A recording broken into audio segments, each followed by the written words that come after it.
Hello, players of Hero Wars.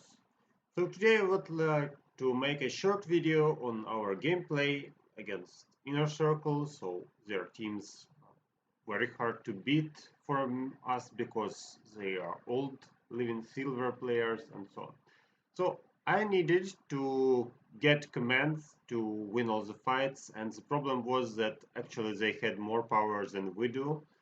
And the first team was an Undead team with Martha, so with Axel. You can see that the problem is actually a very strong Corvus. So if you try to fight with Corvus teams with Yasmine, you often face the totem and get smashed. So I think that it's nice idea to try to play ODH here because they don't actually have defense from magic attacks, and actually, I thought that Highlander is good enough for this team. So now Highlander can beat my team because he is effective against me. And let's check the first fight here and let's see what happened. So actually, the first thing you can notice is that his front line is Aurora and she absorbs tons of damage. So she is a nice tank. I really think that Aurora is a nice tank because she can fight both against mages, against physical damage. So like she's a nice tank. Check this out. So she dealt a nice amount of damage together with Orion, together with everything. Okay, let's pause here. So what do we have? We have extra magic penetration. And here we go. So the fight is done. Let's check the patronage. So the enemy did not have patronage for some reason. Maybe he forgot to set the patronage. I don't know. Then Highlander has Merlin here at Orion to improve the damage, obviously. Then Oliver for Aurora to survive, extra health, extra armor. Helios has Axel to buff his defense and also help to survive. And Nebula has Kane. So that's the patronage. I think that his team is kind of effective against the opponent, and I really think that the opponent forgot to assign patronages because he was fighting versus bosses, maybe, I'm not sure why. Okay, but anyway, I think that it's a nice example of how you can actually fight against an undead team. So the second fight was not super exciting. It was a Kark pack, and as you can see, my ally had a much stronger Yasmin than Kira, than Kark. So anyway, it's a victory here. Then let's check the next battle. We have Shooter, and the Shooter plays Lars Krista team. To survive against Yasmin, they know that we play Yasmin a lot, so they prepared some Helioses, they prepared some Corvus Morrigan stacks, and as you can see, it does not stop us. So actually, you can check the patronage. So over here, then goes Axel for Krista to survive long enough, Albus, and Dirtyduzen has also Albus on Maya to improve her damage, pure damage I mean. Celeste has Axel to avoid dying from Cornelius, and Asteros obviously has Oliver. So let's look this fight. The reason why I picked Dirtyduzen for this mission is because we are forced to stop playing Yasmin here, and we still need to fight against mages. Remember that actually Maya is a nice character against mages because she has magic defense when activates. So magic defensive buff plus extra magic attack from Celeste plus help from Faceless, who can clone something, who can throw the enemy tank right into the team and stun the entire team. So this team is not a like super assault team, so it focuses on the entire enemy team, which actually works against Axel. So the idea is to make Maya into the roots, to help with Celeste, to help with Faceless, to stop the enemy team with Jorgen from doing something. And actually, as you can see, Dirtyduzen collected a team which can resist to magic, which can buff itself to be even more effective. And slowly but good enough, to finish the enemy stacks. If the enemy plays Axel, no problem, the roots from Maya will still clean the entire team. So redirection doesn't work, the only thing that works is actually extra healing. So that's how we did with the mages. As you can see, magic defense from Maya, extra armor, extra magic attack. So this is a nice defensive team. Yes, it's a bit too slow, but as you can see, it's still able to smash the enemy team even with more stats. So this fight will last for some more time, and still it's enough. So Maya will be able to clean the team. Exactly what I wanted Dirtyduzen to make. So that was a team of Lars Krista, healers, and Galahad. But as you can see, the difference is not serious. So 220,000 difference. Now let's check Anna. So Anna has a nice Lars Krista team too, and she wasn't planning to fight Yasmine. Actually, she got Jorgen here. He's kind of strong. So it's not a team just against Yasmine. It's a casually nice team with a super Axel here. So patronage Axel, obviously, then Oliver, Merlin, and Mara. So that's the team, and let's see how Dirtyduzen fought against Anna. So Anna's stack was like a self-buffing stack, helping each other. It's not a counter Yasmine stack, but still I thought that, well, seems good. And Dirtyduzen thought that too. So it was originally his idea to attack the stack. I didn't mind because it looks nice. As you can see, a lot of magic attack buffs from his team. So they stack with each other perfectly with Celeste. And here we have extra magic defense. So it's like a mages versus mages team, obviously. But still they have armor from Esteros, and let's see what happens next. So magic penetration, magic attack, magic defense, and here we go. So Axel, as I already told you, he tries his best to make all the team survive, but as we have enormous amount of damage, if you calculate all the damage dealt to the team, then obviously Axel is not the best option against Maya because the roots deal enormous damage. Yes, their damage is redirected, but Axel can't redirect all the damage, so it's too much.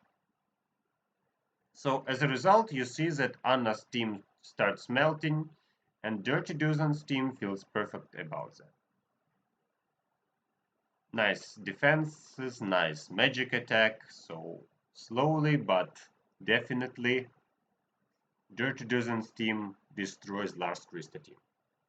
So Dirtyduzen did a nice job destroying Lars Krista teams. Highlander dealt with an Undead team. So that was my turn to do something here, right? So I decided to pick Kark opponent and another Undead team here. So let's check pH distortion first. So pH distortion had a super buffed Jew. Basically, it's more powerful than my Yasmine now, and probably it looks like it should be the main damage dealer here. Then goes Kark. Kark is good enough, actually, then Sebastian to improve crit hits, to get rid of Jorgens. Then Cleaver. Cleaver is a tank and he needs to pull the background on the front line and more. So what would I think about this team? I would think that obviously the player who will fight this needs to have a stronger background. So my Martha looks like good enough to survive at last position, to survive at front position when Cleaver gets her out. So I thought that actually the team is what I need to fight against. And Axel will help me to survive against attacks from Jew and Kark. So let's check my buffs. Albus on Yasmine to get extra damage from poison. Then Fenris to Chinmao to get extra armor penetration and extra damage. Celeste into Axel to get rid of enemy Corneliuses. You will see this today. So Corneliuses are dangerous for Celeste, so I picked Axel here. and Oliver on Asteros. Oliver is the most buffed pet of my forces. Okay, so let's check this battle and let's see how it went. Actually, I did not control too much, and you will see that still my stack works here, even though the opponent looks much stronger. So the problem is actually that enemy Jew is a super powerful damage dealer. He obviously invested a lot into Jew, and yes, Jew can get some points out of my team. But before Jew starts killing my Celeste, my Yasmine already deals with Sebastian here. So for now, -1 versus -0. As you can see, Karg's damage was particularly defended. We get armor penetration, and here comes the Yasmine's part. So minus Karg immediately. So armor penetration provides my Yasmine with enormous bonuses. Then armor gets me extra defenses. That was armor from Martha actually. Armor from Asteros is even better. And the only character which can actually fight is Jew, but Jew does not last long against my team. So yes, this is armor from my main character, Asteros. So to sum up, I think that my team looks good enough to fight against other physical-based teams. And actually, this one is an example how Yasmine with below 100k can fight better than Jew like 120k. So Jew is a super effective boss killer, but if your opponent plays Martha, then it might be a problem.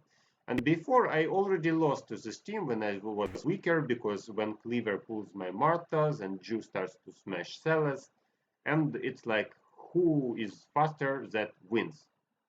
Okay, so last fight for today is me versus Claudia.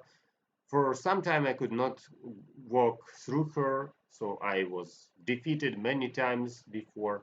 Finally, I collected enough forces, I got Axel on Violet, and now I'm happy to be able to fight with Claudia. So as you can see, his Corvus is very powerful and buffed with Albus, so his totem will deal extra pure damage. What a nice idea against Yasmine teams. Then he also has Phobos with Merlin, so he theoretically should block my Yasmine and drain life and energy out of her, not letting her dance. Then goes Cornelius with Oliver, so Cornelius will one-shot my Celeste, but I have Axel to defend, so he can't deal more than 60% of her total health. And last goes Morrigan, and Morrigan has an enormous buff from Axel. As you can see, she will be effective against Asteros, so she will forbid me to resurrect anybody. So this team looks like actually my counter, but not everything is so simple. So let's check the battle and let's check how it went. My opponent is stronger than me, but it did not stop me, and my main aim was to stop Corvus from killing my team. Obviously, the serious reason why I won this fight was that actually I had hand control, and that's super important. So check this out. Corvus is almost dead. I can dance with Yasmin, but I do not start dancing before I see armor penetration. So as you can see, my Qin Mao is almost ready. My Celeste is ready to roll into light form. And when I'm able to light form to heal my Yasmin, only then I start dancing. Check this out. So I see that we got armor penetration, we get healing on Yasmin, and only this time I am starting to dance, not before, not after, because as you can see, the damage pure is just enormous. So he tried to kill my Celeste, but here Axel helped a lot, so she could not be destroyed with one shot now. That's why I dodged Cornelius's weapon, and I can survive long enough while Celeste is almost all health. So when we got rid of the front line, the enemy starts melting. So that's the fights I would like to share with you today. Hope you find this video informative. I'll check the stats of the two last battles. So damage taken, obviously Corvus was a super tank here, and healing. So healing is about Martha, Celeste, and a bit about Asteros probably. And let's check the stats of the previous fight. So Jew was really the main damage dealer for my opponent. but not even close to what my Yasmine did with his team. And damage taken and healing. Here we go. So I hope you will find my video useful, and maybe you will be able to collect teams countering undead teams, countering the twins based on my experience. Good luck to you, and see you in next videos.